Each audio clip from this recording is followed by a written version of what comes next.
Hi friend, SMITI zone में आपका स्वागत है। मैं सुदर्शन कुमार आप लोगों को आज सोडियम वेपर लैंप के बारे में बताऊंगा।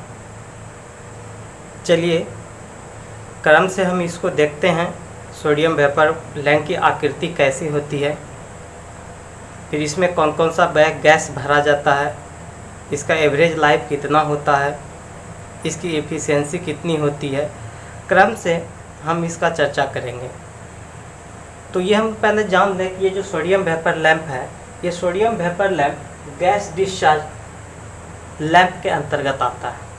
हम प्रीवियस क्लास में आपको चर्चा किए हैं कि गैस डिस्चार्ज लैंप के अंतर्गत आता है दो लैंप। गैस डिस्चार्ज के अंतर्गत कौन कौन सा लैंप आता है? दो लैंप। कौन कौन सा लैंप? एक सोडियम वेपर लैंप और दूसरा मर्क्यूरी वेपर लैंप। जो आज हम लेकर के आए हैं आप लोगों के बीच, ये सोडियम वेपर लैंप जो गैस डिस्चार्ज लैंप का एक हिस्सा है, एक उसका पार्ट है। ये जो लैंप है सोडियम वेपर लैंप, आपके एग्जामिनेशन के व्यू से काफ़ी इम्पोर्टेंट है। चाहे आप किसी प्रकार का एग्ज़ाम DRDO, इसरो, फेल सेल या कोई भी आप सेमेस्टर का एग्ज़ाम क्यों नहीं दे रहे हैं। आइए हम इसको क्रम से जानें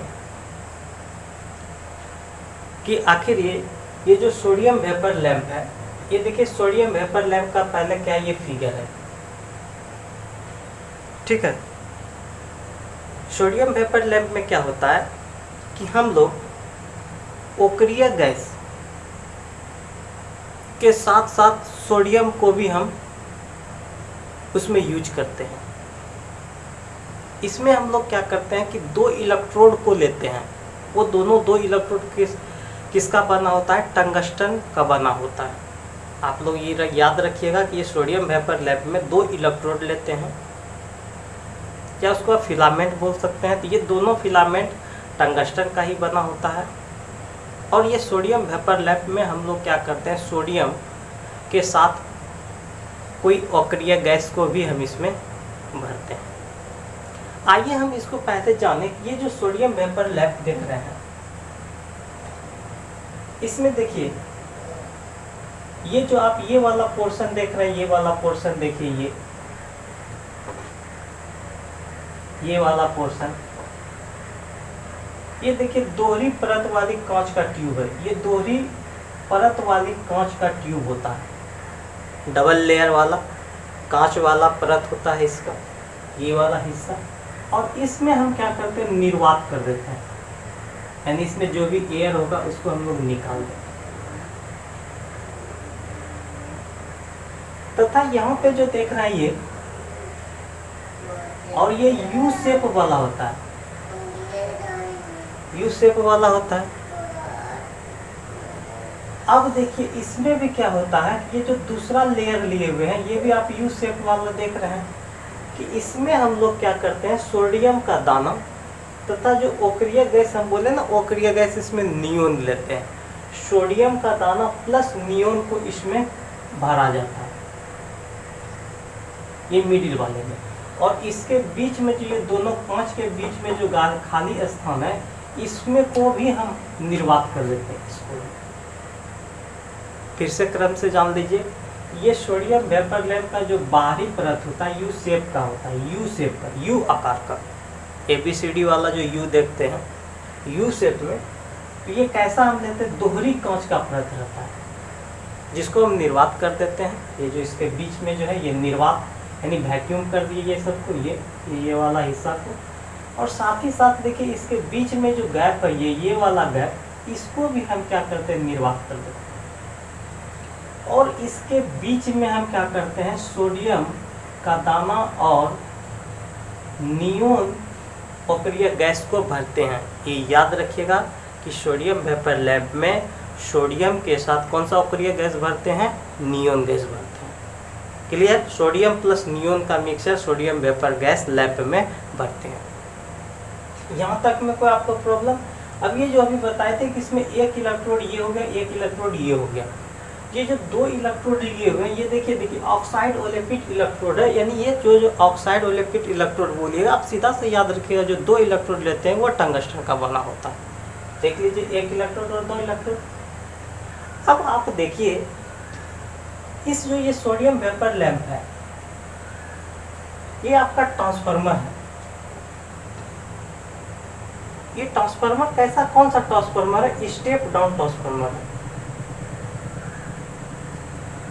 यानी ये सेकेंडरी वाइंडिंग से इसको हम क्या कर देते हैं, इसको जोड़ देते हैं सोडियम वेपर लैंप को। देखिए इसके सेकेंडरी बाइंडिंग से, ट्रांसफार्मर के सेकेंडरी बाइंडिंग से ये जुड़ा हुआ है सोडियम वेपर लैंप। और कैसा ट्रांसफार्मर, आप याद रखिएगा, high reactance transformer. High reactance transformer से, हाई रिएक्टेंस ट्रांसफार्मर को सेकेंडरी बाइंडिंग में हम लोग जोड़ देते हैं। और जो ये सोडियम वेपर लैंप का, ये हाई रिएक्टेंस ट्रांसफार्मर के सेकेंडरी बाइंडिंग से जुड़ा हुआ रहता है। ये याद रखिएगा, प्राइमरी से नहीं, सेकेंडरी बाइंडिंग से। ठीक है।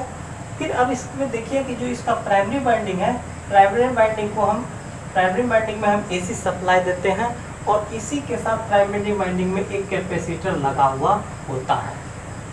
इतना तो आप कंस्ट्रक्शन समझ गए इसका। इसके अगर कंस्ट्रक्शन की बात आएगी तो आप आराम से बता देंगे कि हम यू शेप आकार का क्या लेते हैं, नली लेते हैं, कांच की नली, दोहरी परत वाला, और उसको हम निर्वात कर देते हैं, वैक्यूम कर दिए। उसके अलावा उसके बीच में जो गैप स्थान होता है, ये जो है, इसमें हम लोग, ये भी यूएस शेप का होता है कांच का नली, इसमें भी हम लोग क्या करते हैं, सोडियम और नियोन अक्रिय गैस का मिक्सचर को भरते हैं। सोडियम का दाना प्लस नियोन गैस, ये मोस्ट इम्पोर्टेंट है। फिर इसमें हम लोग क्या किए कि अभी देखें कि इसमें दो इलेक्ट्रोड रहता है, वो दोनों इलेक्ट्रोड किस चीज़ का बना रहता है, टंगस्टन का। साथ ही साथ ये जो होता है इसका, ये सोडियम वेपर लैंप, इसको हम हाई रिएक्टिव ट्रांसफार्मर के सेकेंडरी बाइंडिंग से जोड़ देते हैं, और इसके प्राइमरी बाइंडिंग में एसी सप्लाई देते हैं ट्रांसफार्मर के, और इसी के प्राइमरी बाइंडिंग में एक कैपेसिटर भी लगा हुआ होता है। इतना क्लियर हो गया इसके कंस्ट्रक्शन में। अब हम चलते हैं ये कार्य कैसे करता है, इसका वर्किंग को हम देखते हैं। हम क्या करते हैं, इसको एसी सप्लाई से कनेक्ट किए, सोडियम वेपर लैंप को हम एसी सप्लाई से कनेक्ट करते हैं। आपको पता है कि ट्रांसफार्मर एसी पे ही काम करता है, डीसी पे नहीं करता है। हम आगे देखेंगे, पहले इसको समझ लीजिए। जैसे ही हम इसको एसी सप्लाई से कनेक्ट करते हैं, कब, वो लोड रहित अवस्था में, लोड रहित अवस्था में इसको हाई रिएक्टिव ट्रांसफार्मर से जैसे कनेक्ट करेंगे, इसमें क्या होगा, वोल्टेज लगभग इसमें 380 से लेकर के 450 तक वोल्टेज विकसित होता है। जैसे ही हम लोड रेट अवस्था से इसको कनेक्ट कर दिए सेकेंडरी बाइंडिंग से, ट्रांसफार्मर के सेकेंडरी हाई रिएक्टिव ट्रांसफार्मर से जैसे ही हम इसको जोड़े हैं, कनेक्ट किए हैं, जैसे ही इसका वोल्टेज जो है ना, लोड रेट अवस्था में 380 से 450 के बीच जैसे ही वोल्टेज विकसित होगा, इसके बीच में क्या होता है कि ये दोनों जो है ना, ऑक्साइड ओलेफिक इलेक्ट्रोड के बीच में इलेक्ट्रॉन डिस्चार्ज प्रक्रिया शुरू होने लगती है। यानी वहाँ पे क्या होगा कि ये नियोन गैस में इलेक्ट्रॉन डिस्चार्ज प्रक्रिया प्रारंभ हो जाती है, और हमको क्या होता है, प्रकाश उत्पन्न करने लगता है। और ये पूर्ण प्रकाश कब विकसित कर लेता है, पूरा का पूरा होल प्रकाश इसको विकसित करने में लगभग 10 से 15 मिनट लग जाता है। जब ये पूर्ण प्रकाशित हो जाता है, होने के बाद इसका क्या होगा, लोड ऑटोमेटिक घट जाएगा। जाहिर सी बात है, शुरुआती में ये हाई वोल्टेज विकसित किए, हाई वोल्टेज विकसित करने के बाद इसमें जो नियोन है, नियोन के बीच में इलेक्ट्रॉन डिस्चार्ज प्रक्रिया प्रारंभ हुई, तो इसमें क्या होगा, ये क्या होगा, प्रकाश उत्पन्न करने लगा सोडियम वेपर लैंप। जब प्रकाश उत्पन्न करेंगे, पूर्ण प्रकाशित होने में इसको लगभग वही 10 से 15 मिनट का समय लगता है। जब ये पूर्ण प्रकाशित हो जाता है तो ऑटोमेटिक इसका लोड घट जाता है। जैसे ही लोड घटा, इसका अर्थ है कि हाई रिएक्टिव ट्रांसफार्मर के कारण इसका वोल्टेज भी क्या होगा, घट जाएगा। अब घट करके कितना आ जाएगा, घट करके आप याद रखिएगा आपका आ जाता है 110 वोल्ट। घट करके 110 वोल्ट आ गया। क्लियर है, समझ में आया? 110 वोल्ट से इस 10 वोल्ट इसका घट करके आ जाता है। अब देखिए, ये जो है ना सोडियम वेपर लैंप को हमेशा हम लोग क्या करते हैं, हॉरिजेंटल में उपयोग करते हैं। हॉरिजेंटल समझते हैं? ये देख लीजिए, हॉरिजेंटल ऊर्ध्वाधर में ही रखते हैं। क्यों? अगर आप इसको क्षैतिज में रखेंगे तो यहाँ जो हम सोडियम का बूंद जो लिए हुए हैं, ये सोडियम का दाना, ये एक जगह एकत्रित हो जाएगा, एक जगह इकट्ठा हो जाएगा और इसका कार्य क्या होगा, कार्य करना ये बंद कर देगा, यानी रुक जाएगा। इसीलिए हमेशा याद रखिएगा, ये सोडियम वेपर लैंप को हम हॉरिजेंटल ही रखते हैं, वर्टिकल नहीं रखते हैं। क्यों नहीं रखते हैं?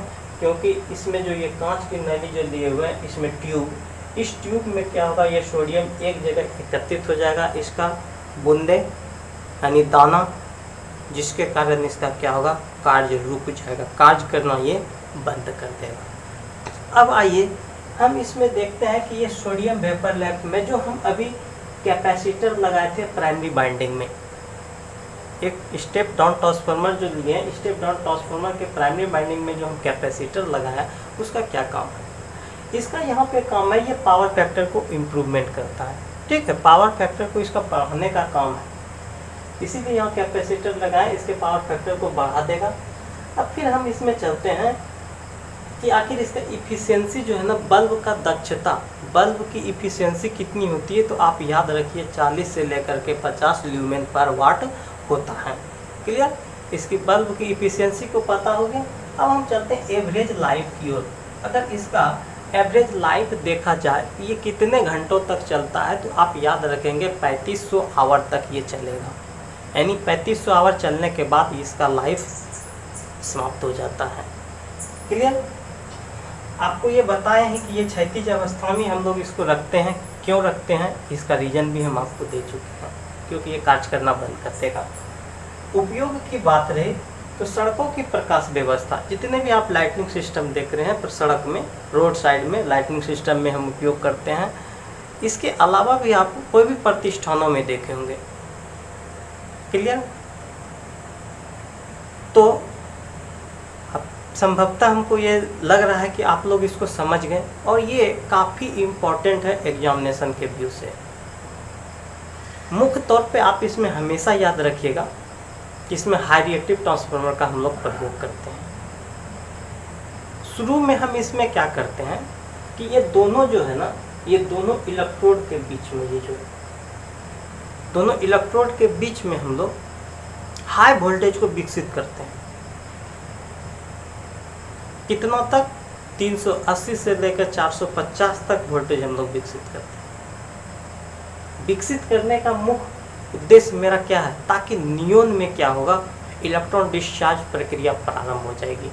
जब प्रारंभ होगा तो वो क्या होगा, सोडियम वेपर लैंप प्रकाशित होने लगेगा।